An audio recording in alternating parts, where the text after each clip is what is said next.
Diamond হারবারের মতোই এবার ব্যারাকপুর শিল্পাঞ্চলে হতে চলেছে অভিষেক বন্দ্যোপাধ্যায়ের মস্তিষ্ক প্রসূত সেবাশ্রয়। ডায়মন্ড হারবার মহেশতলার পর এবার 5ই জানুয়ারি থেকে হালি শহরে শুরু হতে চলেছে সেবাশ্রয়। সাধারণ মানুষের দুয়ারে চিকিৎসা পরিষেবা পৌঁছে দিতে বদ্ধপরিকর ডায়মন্ড হারবারের তৃণমূল সাংসদ। অভিষেকের সেই মডেলই এবার রাজ্যের বিভিন্ন প্রান্তে ছড়িয়ে পড়ছে। নৈহাটিতেও সেই পরিকল্পনা চলছে।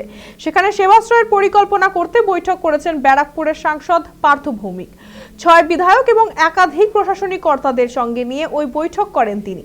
জানুয়ারি মাস থেকে ব্যারাকপুর লোকসভার প্রত্যেকটি বিধানসভায় যে সেবাশ্রয় ক্যাম্পগুলির আয়োজন করা হয়েছে সেগুলির বিষয়ে বিধায়কদের অবগত করেন সাংসদ। তবে এ বিষয়ে ব্যারাকপুরের তৃণমূল সাংসদ পার্থ ভৌমিককে কটাক্ষ করতে ছাড়েননি ব্যারাকপুরের বিজেপি সাংসদ অর্জুন সিং। বলেন, যেখানে সরকারি হাসপাতালে চিকিৎসা পরিষেবা ঠিক মতো মেলে না সেখানে এইসব সেবাশ্রয় শুধু লোক দেখানো।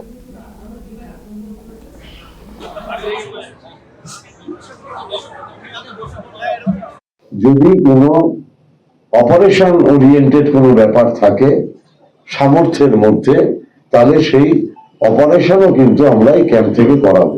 ধরুন কারুর গল ব্লাডারের স্টোন, কারুর ধরুন অ্যাপেন্ডিক্স, কারুর ধরুন এমনি অন্য কোনো অপারেশন, যেটা আমরা চেষ্টা করব আমাদের এই ক্যাম্প থেকে করিয়ে দেওয়া, এবং তাতে যারা চিকিৎসা করাতে আসবেন তাদের 1 পয়সাও খরচা হবে না। এবং ওষুধও আমরা, ডাক্তার যে প্রেসক্রাইব করবে ওষুধ, সেই ওষুধও কিন্তু আমরা আমাদের এই ক্যাম্প থেকে দেব।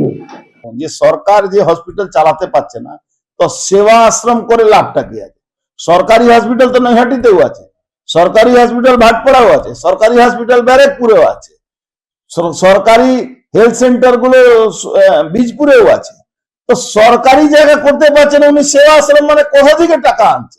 সরকার টাকা দিতে পারছে না, সরকার ওষুধ সাপ্লাই করতে পারছে না, সরকার ডক্টর রাখতে পারছে না, অপারেশন থিয়েটারে বাইরে থেকে ছুঁচ কিনে আনতে হচ্ছে, সেখানে উনি সেবা আশ্রম করে কি লাভ আছে? এসব নাটক আছে। ইলেকশন এলে দেখবেন এরকম নাটক আরো হবে।